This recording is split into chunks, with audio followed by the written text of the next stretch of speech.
Estamos en una fase distinta de la que venía atravesando el país a partir de los 4 casos confirmados y por ende esa fase amerita un cambio de actitud y un cambio de acción por parte del gobierno.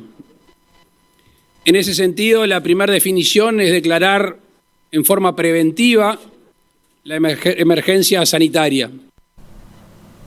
Cuando el 13 de marzo del año pasado se anunció la emergencia sanitaria por el coronavirus en Uruguay, uno de los principales desafíos a atender por parte del gobierno no solo estaba dirigido a la gestión sanitaria propiamente dicho, sino también a un aspecto central para manejar una crisis de esa magnitud: la comunicación.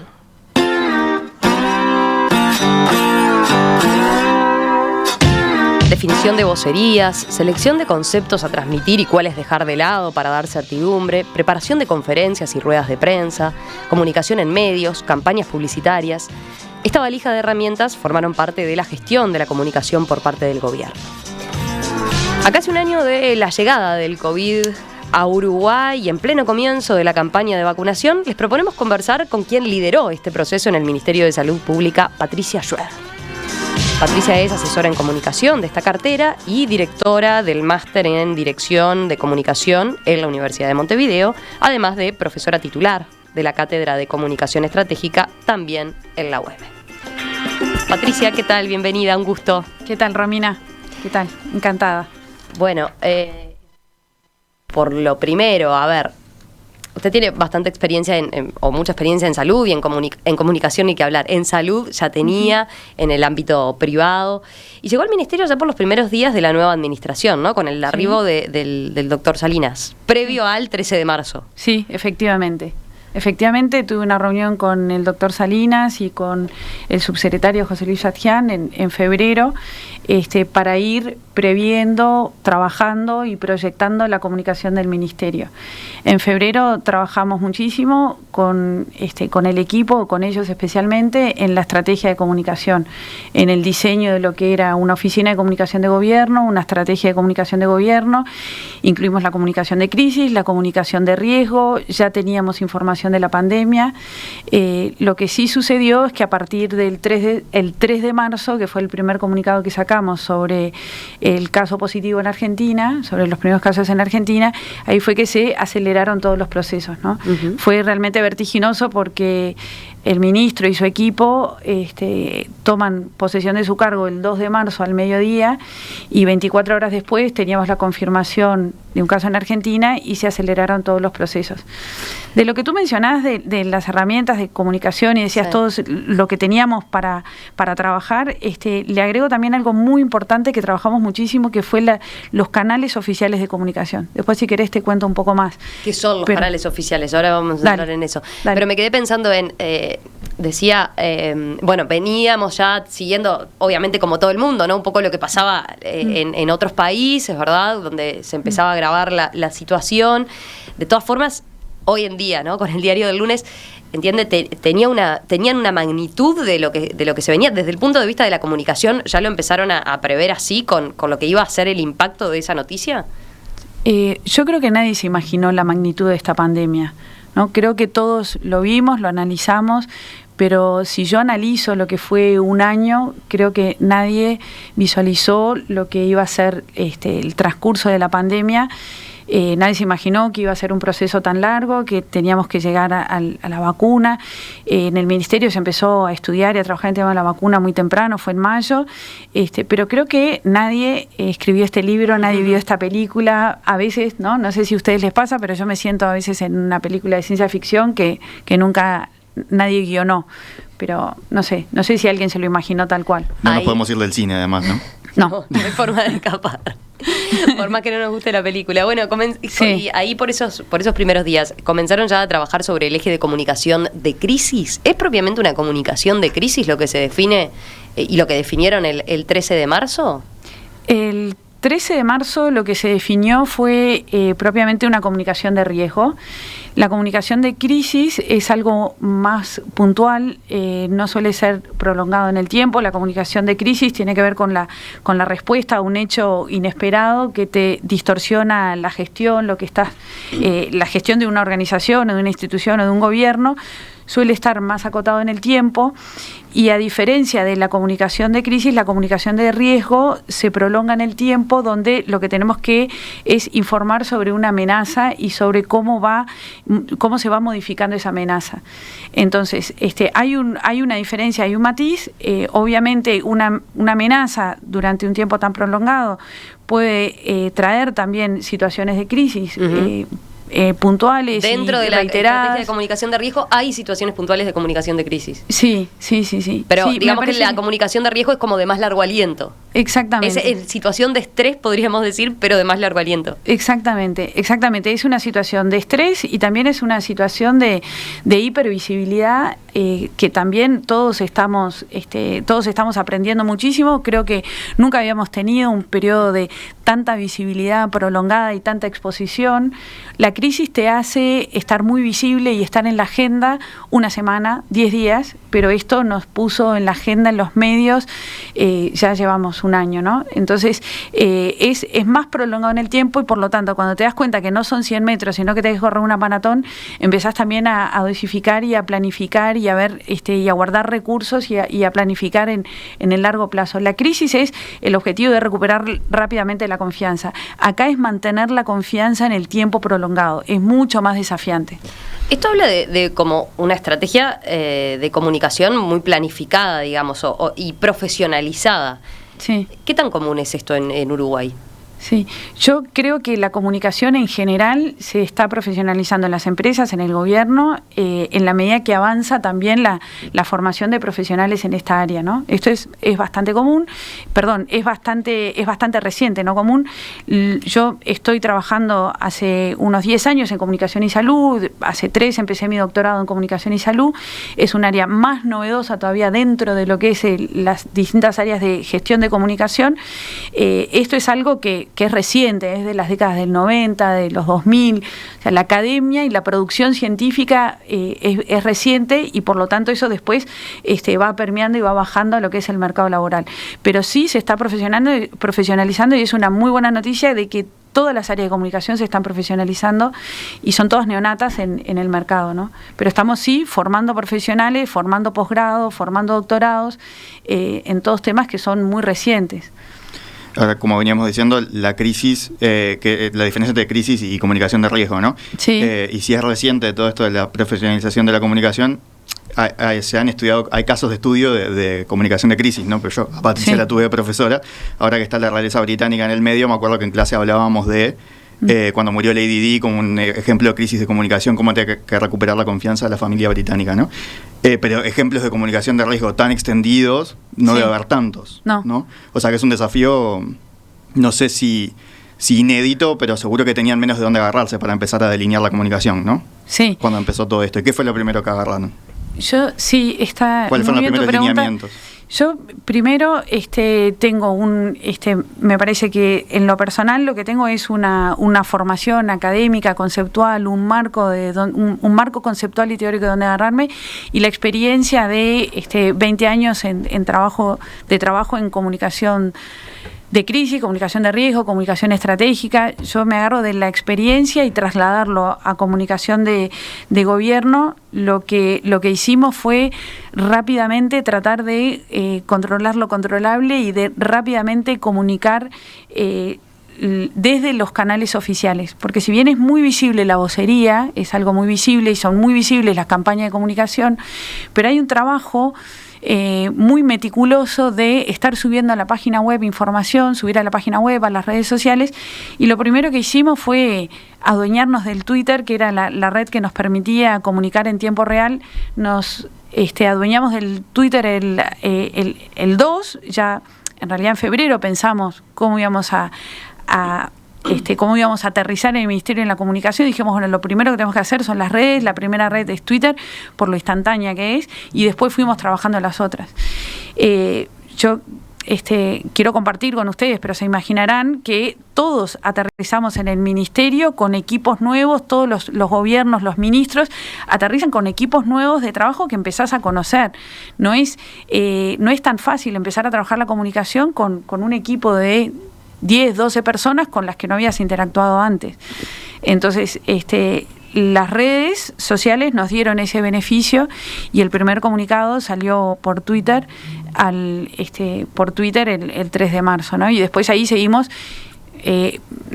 avanzando y rápidamente instalamos el reporte diario. Desde el primer día, el reporte diario en las redes sociales y, bueno, después sí, las conferencias de prensa, etc. En conjunto con el SINAE, ¿no? También sí. El reporte diario. Sí, y empezamos a coordinar con el SINAE, toda la información de la emergencia sanitaria. A partir de que se declara la emergencia sanitaria, hay un periodo de 10 días de trabajo muy intenso, donde tuvimos que trabajar coordinadamente todas las instituciones y los proveedores y que un equipo muy grande de gente. Tuvimos que trabajar desde una landing page, las redes sociales, el chatbot, el WhatsApp, después apareció la aplicación. Ahí se habían apuntado algún mensaje, por ejemplo, en redes, en torno a que se estaba trabajando por la posible llegada del coronavirus en Uruguay, ¿no? Sí, perdón, no escuché la primera parte de tu pregunta. Que digo, en esos días, sí, previo al famoso 13 de marzo, ya ahí se habían adelantado dando un mensaje de mostrarse proactivos, digamos, en cuanto a que estaban trabajando para una eventual llegada del coronavirus en Uruguay. Sí, la primera reunión de trabajo con todos los actores del sistema la tiene el ministro, el subsecretario y su equipo el 3 de marzo de mañana. O sea, la primera reunión importante con todos los actores del sistema fue el 3 de marzo. Rápidamente, y a partir de ahí se comunicó esa reunión y se empezó a trabajar en la comunicación desde el 3 de marzo a las 9 de la mañana. Uh-huh. Ahí decía, la estrategia de comunicación en redes es importante, juega su papel. ¿Cuánto debe acompasarse también la estrategia en redes, pero la estrategia más en general de comunicación con lo que son las medidas sanitarias, digamos, la política sanitaria? Sí, bueno, es muy importante. La comunicación forma parte de la política en este caso, ¿no? La comunicación no es ni un maquillaje, ni una herramienta, ni un instrumento, sino que forma parte forma parte de la política, en el sentido de que yo tengo que comunicar la amenaza del virus, tengo que comunicar muy bien cuáles son los síntomas, cómo se contagia, cómo tengo que seguir viviendo, cómo hago para no contagiar a otros. Entonces, en la medida que se definen las políticas, se comunican simultáneamente, ¿no? Primero hay una definición de gobierno, inmediatamente una comunicación de esas políticas que se van definiendo. Y siempre ha sido un tema de coordinar la comunicación con muchos otros actores dentro del sistema, dentro del gobierno, dentro del Poder Ejecutivo. Es muy importante la coherencia para lograr confianza, que es un punto fundamental en la comunicación de riesgo, es que lo que digas la gente te crea. Para lograr confianza hay que ser muy coherente, y para ser muy coherente tenemos que estar todos muy informados, ir todos en la misma dirección y tener un objetivo claro de lo que queremos decir. Esto requiere un esfuerzo importante de trabajo, de diálogo, de compartir información, de estar en coordinación con todos. Esto la verdad que es de destacar. Y bueno, en eso hay sí muchos profesionales trabajando, y lo que decíamos hace un rato, la profesionalización de la comunicación a nivel de gobierno es interesante. El tema de la libertad responsable, este concepto que fue apareciendo en esas primeras conferencias, ¿cómo los afectó en esta estrategia? Porque imagino que aporta matices, ¿no? Quizás sería más fácil comunicar, hay que encerrar a todo el mundo, y diferente cuando aparece este matiz, ¿no? Que es menos apocalíptico, quizás. Sí, bueno, eso recordemos que era como un ruido a veces, ¿no? La gente encontraba contradicciones, como, ¿no? ¿Tengo que salir a la calle tapabocas o no? Claro, camino en el espacio público abierto, ¿no? Esas primeras veces, los osados que se animaban en algunos casos a caminar en aquel confinamiento más importante, bueno, estaba todas esas dudas, ¿no? Sí, yo creo que toda esa primera etapa estuvo como impregnada de las dudas y de la incertidumbre propia del desconocimiento que teníamos todos de la pandemia, ¿no? Y siempre es difícil comunicar en equilibrio, es decir, bueno, libertad responsable es apelar a una corresponsabilidad. A mí me parece muy interesante el concepto de libertad responsable en ese sentido, que es que de esto salimos con la cooperación de cada uno de nosotros, de la sociedad en su conjunto y de los distintos actores. Hoy las las empresas están viendo los asuntos públicos y el rol que tienen ellos en los asuntos públicos como nunca antes lo habían visto. Las empresas son parte de la solución del problema, las organizaciones, ¿no? Las empresas, las organizaciones en general, porque tienen que promover una conducta responsable dentro de sus instituciones. Los colegios, las instituciones educativas, somos todos parte de la solución del problema. Y entonces, en ese sentido, me parece que Uruguay fue avanzando en esa dirección y me parece que también es algo que está muy ligado a nuestra cultura cívica, a nuestra cultura nacional, de decir, bueno, de esta salimos todos juntos y acá todos contribuimos. Y sí, es verdad, Gastón, que es difícil comunicar el equilibrio, y al principio teníamos desconocimiento y hubo muchas dudas a todo nivel de ¿se puede salir, no se puede salir? ¿Qué está haciendo el mundo? Un año después aprendimos un montón. Sabemos un montón y ahora sabemos de los laboratorios, de cómo se fabrican las vacunas, de todas las fases.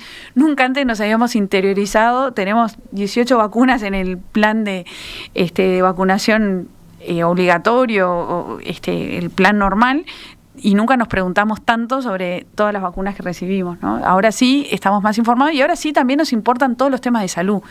Me parece que algo que ha dejado la pandemia es que la comunicación y la salud son importantes, y comunicación y salud van de la mano. Porque yo necesito comunicar para que las personas se cuiden.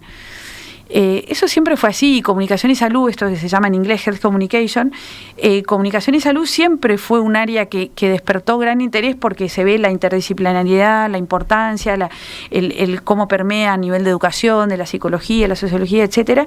Pero ahora lo tenemos patente frente a nuestros ojos, ¿no? Tenemos muy patente de que necesitamos comunicar para mejorar la salud. A ver, sabíamos que había que comunicar, tenemos que comer sano, y para eso hay que hacer una campaña de comer sano, porque tenemos que decir cómo incide eso en nuestra calidad de vida, etcétera, etcétera. Pero es que ahora es tan dramática la comunicación, o es tan evidente, es tan patente que tenés que sí o sí usar tapaboca, porque si no te contagias.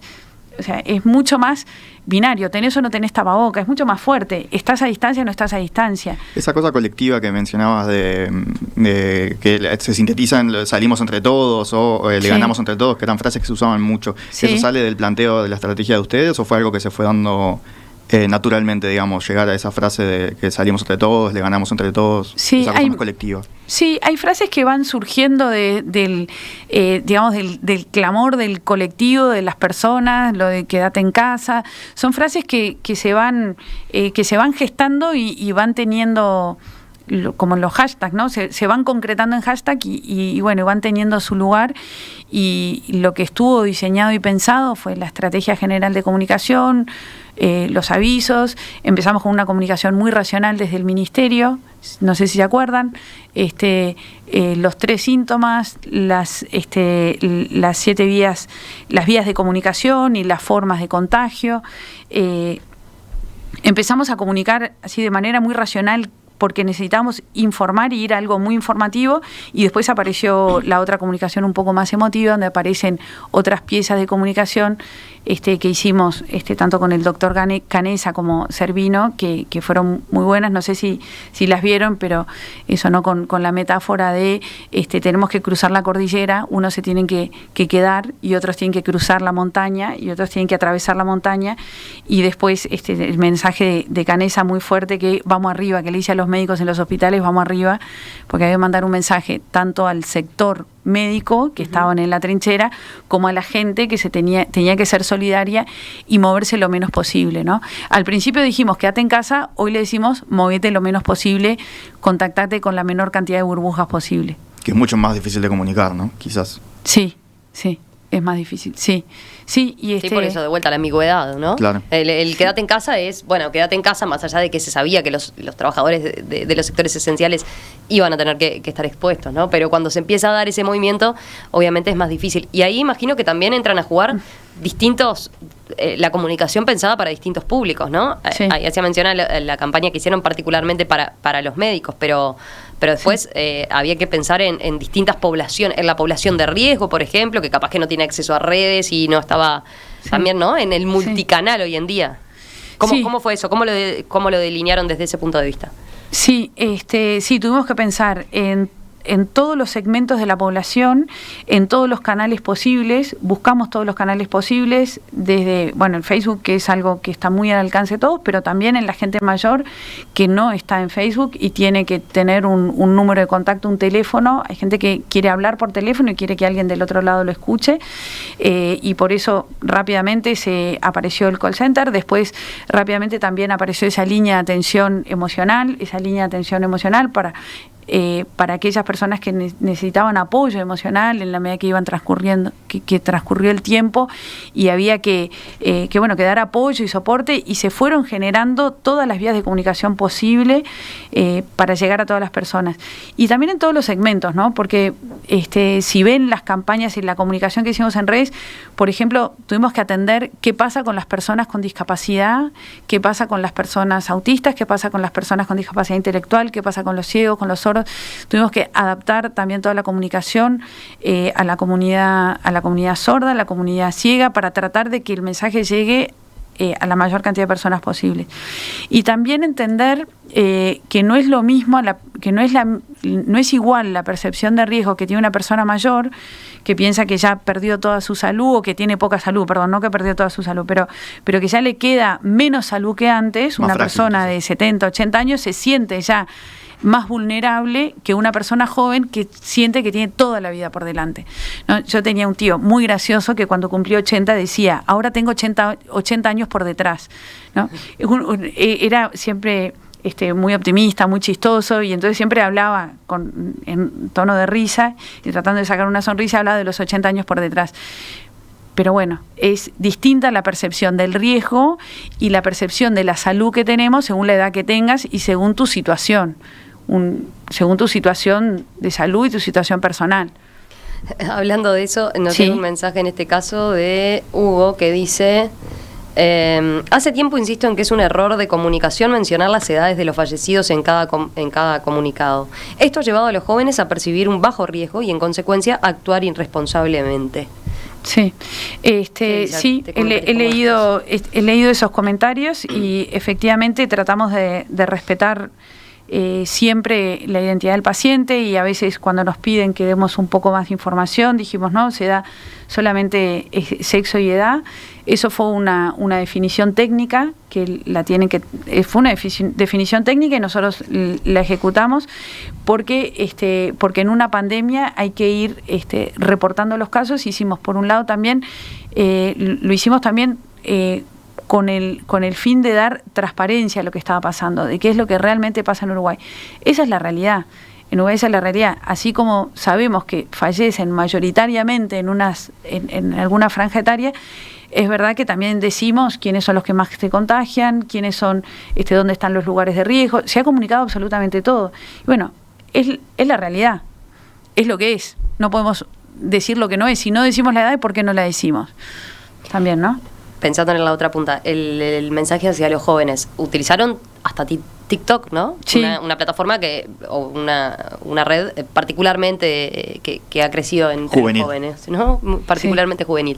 Ahí, ¿cuál fue el mensaje? ¿Es un mensaje distinto que se pensó? Digo, porque en general, capaz que muchísimos oyentes no la vieron a esa campaña, ¿no? Sí, sí, efectivamente, hicimos una campaña en TikTok puntualmente cuando veíamos como un gran desafío la noche de la nostalgia. Veíamos que iba a salir mucha gente, que iba a haber mucha circulación. Es no solo la gente joven, sino que es un día, la noche de la nostalgia, en que todo el mundo sale porque hay un motivo para salir. Es también como una tradición instalada en nuestro país, y entonces queríamos avisar del riesgo, y a los jóvenes lo que buscamos fue hablarle a los jóvenes desde los jóvenes en una plataforma de jóvenes, y en una plataforma muy joven, una plataforma que es de los jóvenes de 12 años. Yo tengo mellizos de 12 años y uno de ellos siempre me dice: hoy aprendí tal cosa, y me llama siempre la atención. Digo: ¿pero dónde lo viste? ¿Estás googleando? No, es TikTok. Siempre me dice, digo, pero a ese nivel llega TikTok. Yo misma me sorprendo de que cómo se informa, y en esa franja los 12, 15 años están en TikTok. Y no hay otra cosa. También una anécdota, lo que me pasó un día es que también una adolescente una adolescente cercana, una de mis hijas, me dice, mamá, acabo de ver el informativo y no se enteraron de nada. Digo, ¿cómo que no se enteraron de nada? Todo lo que dicen son pavadas. Digo, pero no saben que está, era cuando estaba toda la alerta de Anonymous, ¿no saben todo lo que publicó Anonymous en TikTok? Digo, ¿nadie puso una noticia de eso? No saben nada lo de los informativos. Ella, en ese momento tenía 15 años, le digo, bueno, creo que sí, y ahí nos sentamos a hablar de lo que eran noticias falsas, lo que era chequear las fuentes, etcétera, y cómo se hacen los informativos. Ahí nos sentamos a hablar un poquito más. Pero como los adultos tenemos que estar alerta a lo que pasa también en esa red, ¿no? De descubrir ese mundo, de interiorizarnos de ese mundo. Sí. Hacemos una breve pausa y enseguida continuamos conversando con Patricia Schroeder, asesora de comunicación del Ministerio de Salud Pública, directora del máster en Dirección de Comunicación de la Universidad de Montevideo, profesora titular de la Cátedra de Comunicación Estratégica también de la UEM. Como un gobierno o un Estado maneja una crisis como la del coronavirus, tiene muchas aristas. Y hoy estamos hablando de una muy importante, la comunicación.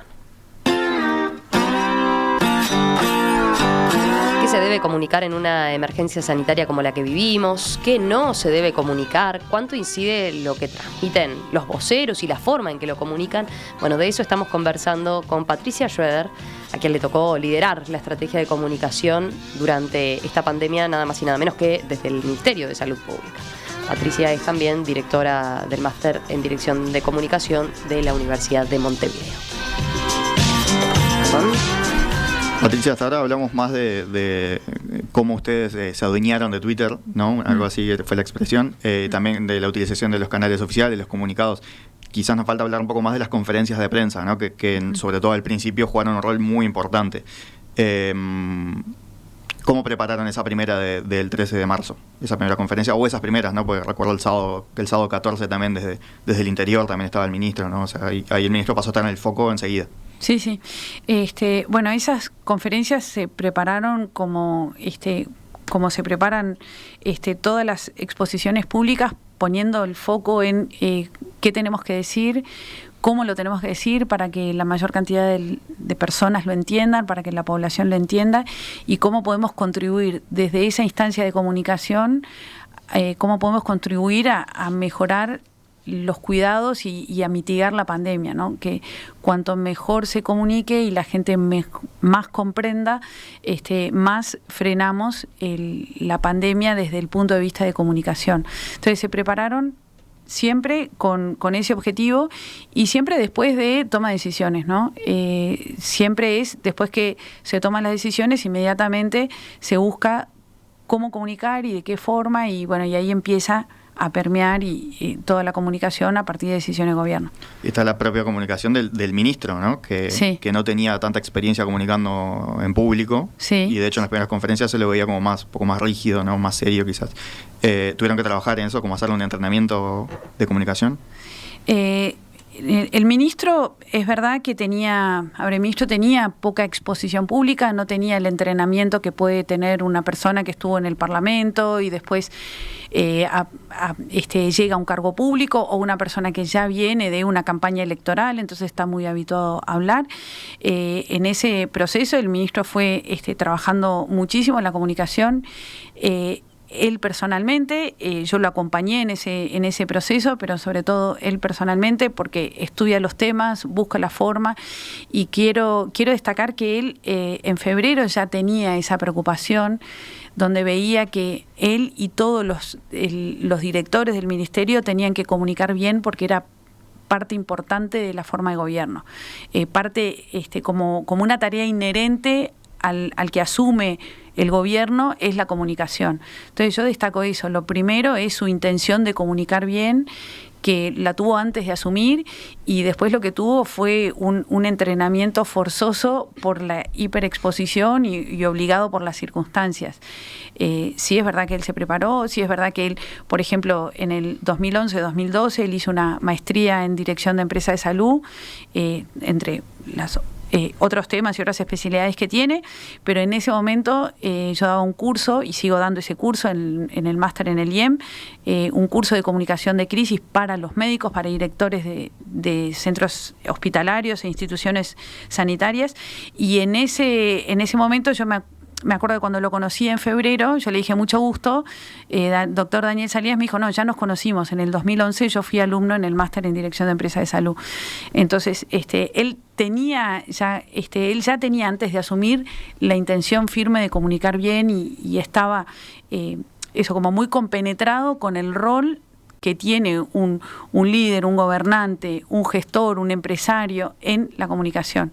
Esto es algo, me parece interesante, y poco a poco me parece que todos vamos tomando conciencia que en una organización, en una institución, en un cargo público, la comunicación es inherente a ese cargo.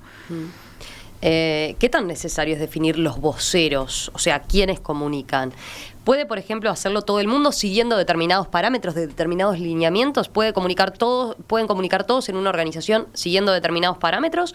¿O es mejor definir uno o dos voceros concretamente? Nosotros hemos definido una política de vocería que no es que sea la mejor. Yo lo que digo es que siempre hay que definir una política. En comunicación tenés que definir políticas, estrategias de comunicación y después implementarlas. Lo peor es no tener una política, no tener una definición. Nosotros definimos una política de vocería que para los distintos temas seleccionamos al mejor vocero, el que sepa más de ese tema, el que esté más legitimado para hablar de ese tema, por sus conocimientos, por el cargo que ocupa y con el fin de llegar bien a la población. Siempre nuestro objetivo es llegar lo mejor posible a la población. Siempre estamos pensando en el receptor de la información. Entonces, así es como vamos seleccionando para los distintos temas, distintos voceros. Si ustedes ven, el Ministerio de Salud Pública ha tenido una exposición muy grande todo el año y por supuesto que los voceros en primera línea son el ministro y subsecretario, pero después aparecen todos los directores, las áreas programáticas, los expertos, los especialistas, etcétera, ¿no?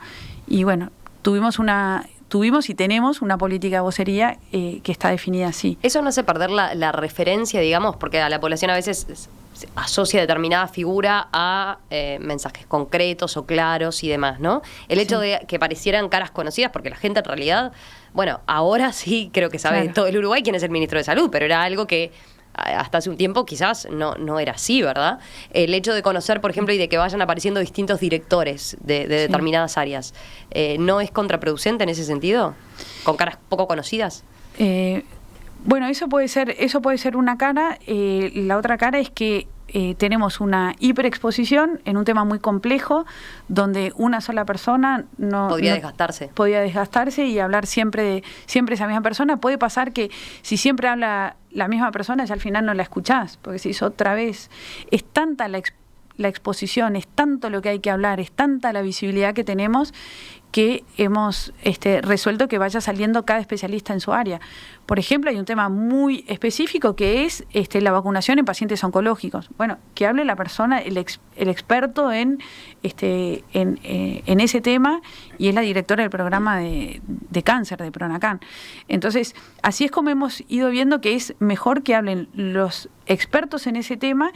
Y lo que buscamos es que comuniquen de manera sencilla, de manera cercana, tratar de ayudarlos, acompañarlos a que usen términos que la población entienda.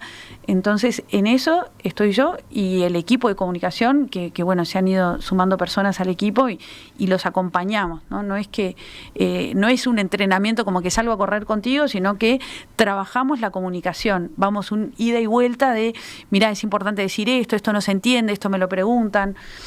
Y en ese sentido también el Departamento de Comunicación y los que estamos involucrados en la comunicación funcionamos como escucha de la opinión pública. Leemos las redes sociales, leemos los comentarios, estamos atentos a las preguntas que nos hacen los periodistas. ¿Cuánto seguían por eso? Por ejemplo, el monitoreo de redes, digamos. Lo hacemos a diario, escuchando, entendiendo y avanzando en ese sentido. Los periodistas y las preguntas que nos hacen los periodistas son un termómetro muy importante y tratamos de evacuar todas las dudas porque sabemos que están hablando también desde la opinión pública, porque se ponen en lugar de la opinión pública. Ustedes, periodistas, reciben preguntas, nos las trasladan a nosotros y nosotros tratamos de responder. Y también leemos los comentarios de redes sociales y vamos respondiendo también en la medida de nuestras posibilidades.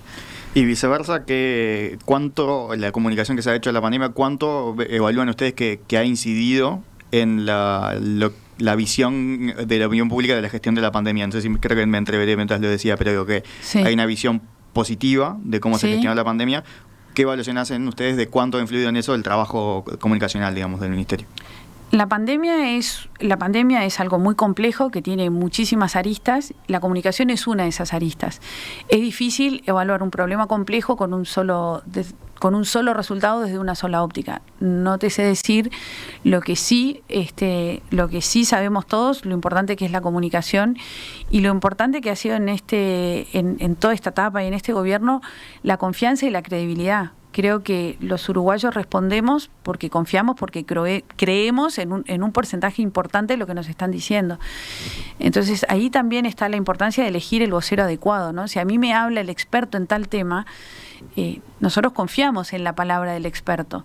En Uruguay el mundo científico tiene un lugar importante en la opinión pública y eso también ha sido una característica de esta pandemia y de la gestión de pandemia de este gobierno, que se ha respaldado en científicos que son todos referentes en su área.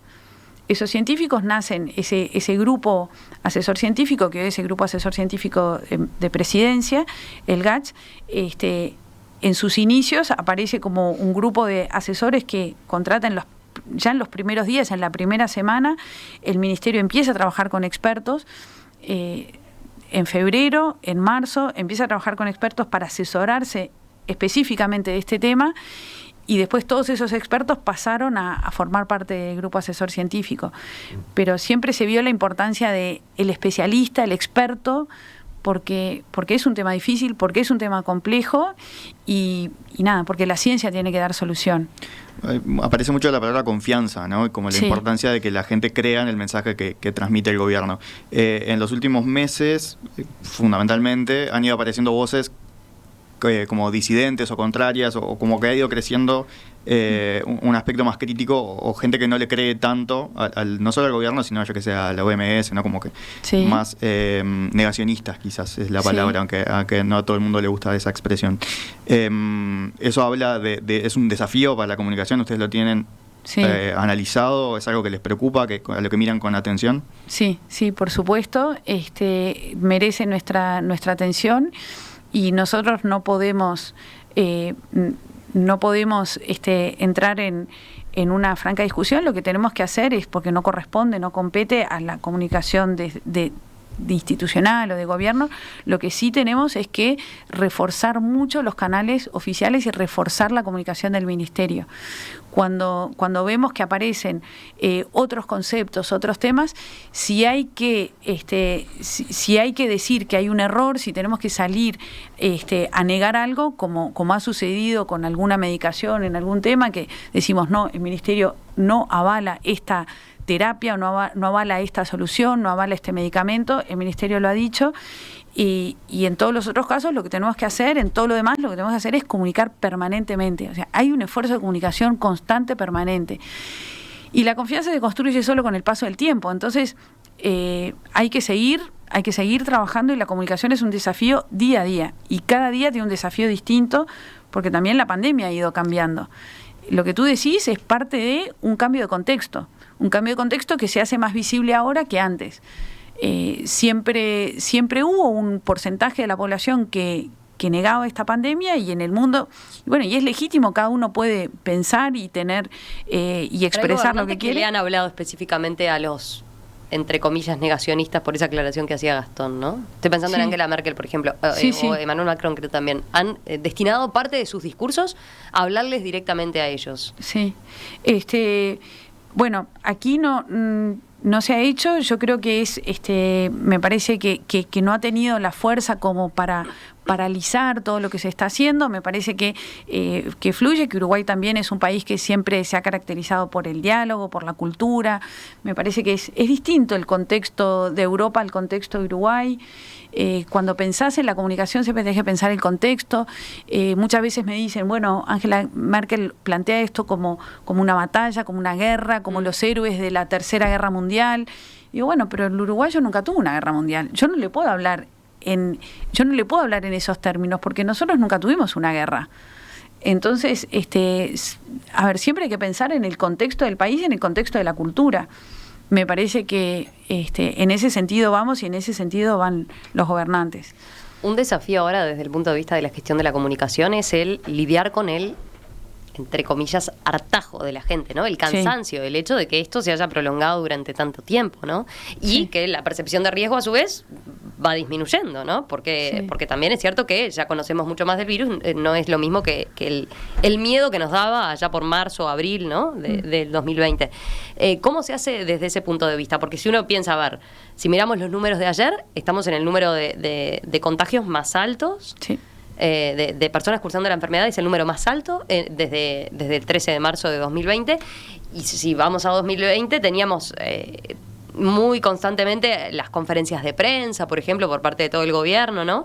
Uh-huh. Ahora no se opta por esa estrategia, pero ¿cómo se lidia con eso, con esa especie de desidia de la población, de hartazgo? Sí, sí, nosotros ahora estamos enfocados en la comunicación de la vacunación, y esto va a ir acompañado de una campaña para promover la vacunación. Bueno, ya estamos informando sobre la vacunación y va a empezar también una campaña para mantener la percepción del riesgo y para seguir avanzando en este sentido. Sabemos y lo estudiamos que cuando empieza la vacunación también hay como un afloje, un alivio, un sentido de, está bien, ¿no? Como un optimismo, decir, bueno, encontramos la salida. Y al mismo tiempo hay que mantener las medidas de distancia, tapaboca, etcétera. Entonces sabemos que es propio de una pandemia y es un nuevo desafío que se nos presenta. Sabemos que tenemos que seguir en esta dirección un rato más. Hay que seguir y hay que mostrar que estamos llegando al final, ¿no? Que las pandemias terminan con este proceso de vacunación y que hay que darle optimismo a la población de que vamos a estar. El próximo semestre vamos a estar mejor que este.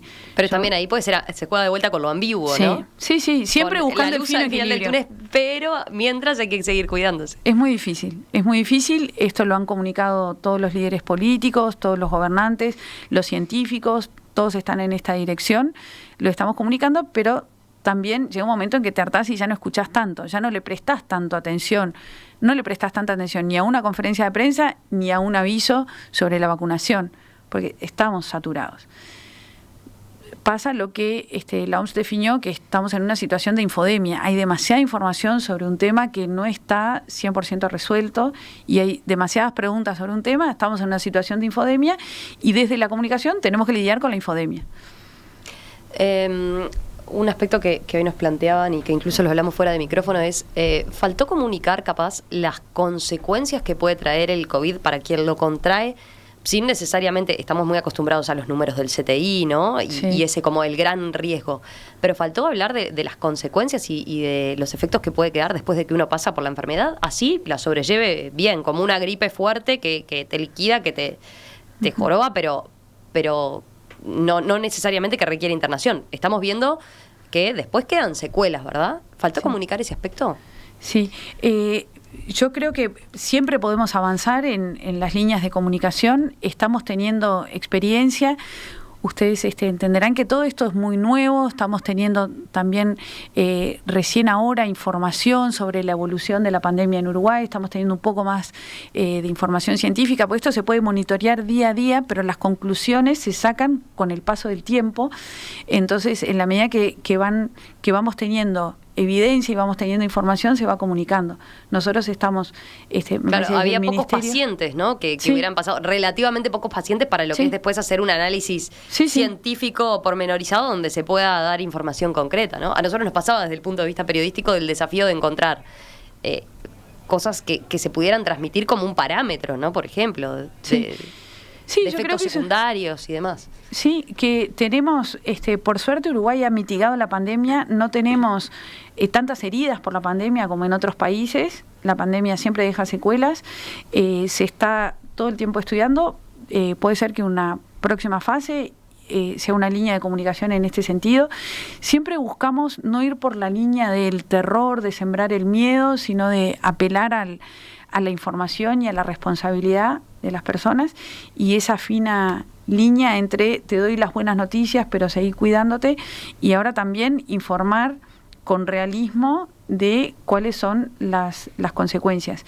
Creo que la comunidad científica lo está comunicando, lo está diciendo, y bueno, sí, ahora hay más información para avanzar en este sentido. ¿Cuáles fueron los momentos más difíciles para comunicar a lo largo de todos estos meses? Uno, lo mencionaba, lo de la noche de la nostalgia, ahí se mencionaba siempre como una fecha importante por el temor de cuánta gente iba a salir. ¿Cuáles otros? Yo recuerdo el 13 de marzo como un punto de quiebre donde dijimos, no sé si el concepto de se nos hizo la noche, pero es, bueno, sí, ahora sí, apretar los dientes y a salir adelante por desconocer el futuro, ¿no? Cuando te enfrentás a lo desconocido, tenés miedo. Rápidamente ese miedo se supera y la actividad fue tan grande y la exigencia fue tan grande que no tenés mucho tiempo de tener miedo, ni de asustarte, ni de nada, ¿no? Hay que apretar los dientes y salir. En lo personal, el 13 de marzo me marcó mucho. También me marcó mucho la comunicación del primer fallecido. Lo había pensado, lo habíamos discutido, habíamos hablado que iba a ser un momento duro.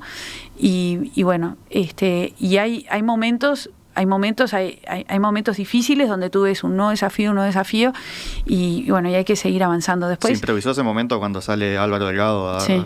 Fue en el momento que se enteró él también. Sí. No era como lo habíamos previsto porque fueron esas tristes coincidencias y entonces lo anunció Delgado. Y después nosotros lo pasamos a la comunicación formal, ¿no? Pero es duro cuando estás dando la batalla de la pandemia tener que empezar a anunciar fallecidos, personas cercanas, gente en CTI, es durísimo. Después uno se acostumbra a los reportes, pero también cuando te toca con nombre y apellido, cuando sabes que una persona querida o una persona, un colega, falleció una persona muy cercana al ministerio, bueno, un funcionario, que había atravesado, tú ves que fallece un compañero de ruta, alguien que está trabajando contigo, se infecta y falleció. Es durísimo. Esos momentos son duros y nada, hay que llenarse de coraje y pensar en seguir adelante y en el bien común, ¿no? Pero hay muchos momentos duros, Otro momento, pienso, y donde se retrajo más la comunicación de parte de quizás de todo el gobierno, fue cuando diciembre, principios de enero, todavía no se tenía certeza con la llegada de las vacunas, ¿no? Sí. Estaba en el trámite, pero no se podía comunicar una fecha concreta, y mientras estábamos atravesando un momento más complicado, ¿no? Se había agravado la cantidad de casos. Sí, es verdad. Ese fue un momento difícil donde hubo que, del punto de vista de comunicación, hubo que aguantar el chaparrón, ¿no? Había mucha presión por tener esa información, y era información que en muchos casos yo no la tenía y no la tengo. Hay mucha información confidencial que no dispongo y no disponemos muchos. Y bueno, y no podemos decir lo que no es cierto, y es un tema que ciertamente es muy sensible. Yo veía la sensibilidad del tema y lo sigo viendo, y lo importante que es ser muy medido, muy prudente en lo que se dice, porque no ahí la podés lectura fue que era errores. mejor aguantar y no salir a contestar cada uno de los aspectos que se estaban cuestionando, por ejemplo, desde la oposición. Sí. Hasta no tener todas las certezas y poder hacer los anuncios que corresponden, bueno, no se podía informar. Muchas veces pasa, ¿no? Muchas veces nos pasa que tenemos una posible respuesta, una respuesta te la puedo dar mañana, pero de acá a mañana parece una eternidad. Por la hiperexposición, por la hipersensibilidad que tiene este tema, el transcurso de tiempo siempre es relativo, ¿no? A veces una hora es mucho tiempo, a veces es una eternidad. Entonces, tener que esperar y no informar, a veces una semana, a veces un mes, puede ser muchísimo en una pandemia. Pero bueno, las cosas se dicen con certeza, los anuncios se hacen con certeza, y eso es lo propio de la comunicación de gobierno. Hay que dar certezas. Entonces, hasta que no hay definiciones, no hay certezas, y por lo tanto no se comunica. Para terminar, el desafío también. El caso uruguayo va a quedar registrado. Yo creo que sí. De parte del manejo en general, sí. Y la parte comunicacional también. Sí, yo creo que sí. Escribí un capítulo de un libro, concretamente. Sí, concretamente dediqué parte del tiempo de tanta gestión que me costó muchísimo, y tuve la ayuda de una colega, una académica, Belén Amadeo, que me ayudó a poner esta historia en blanco y negro y para un libro que me parece que va a servir para aprender sobre comunicación de gobierno y comunicación política es el libro de River de Lizalde sobre comunicación de gobierno 360, y escribimos el caso uruguayo. También se escribió el caso uruguayo con apoyo de la OMS en el Ministerio de Salud Pública, y se cuenta la estrategia sanitaria y se cuenta brevemente, porque hay un capítulo dedicado a la comunicación de la estrategia sanitaria. Entonces, sí, hicimos el esfuerzo de ir contando la historia, que no fue fácil escribir en estos tiempos de tanto trabajo. Ahora estoy escribiendo un artículo también para la revista del IEM, que nada, me cuesta, pero forma parte de lo que decidí no renunciar. Decidí no renunciar a la vida académica, decidí seguir dando clases, estoy preparando un curso que empieza en abril, decidí mantener mi visión académica, no perder mi trabajo académico y la gestión académica que estoy realizando en la Universidad de Montevideo hace 25 años, porque me parece que eso es lo que me oxigena, me ayuda a pensar, me ayuda también a intercambiar con otros colegas. Permanentemente estamos trabajando, estudiando, discutiendo con colegas, amigos. Un colega con el que hablo mucho es con Daniel Superviel, que es amigo de esta casa o parte del equipo de esta casa. Y bueno, y con Belén Amadeo y con muchos otros intercambiamos, hablamos, y eso te oxigena, te ayuda a pensar, te ayuda a decir, bueno, ¿qué camino tomo? La vida académica te da esa gratificación, y además porque mi pasión siempre fue la docencia. Soy docente desde que tengo 18 años y no voy a dejar la docencia por ahora.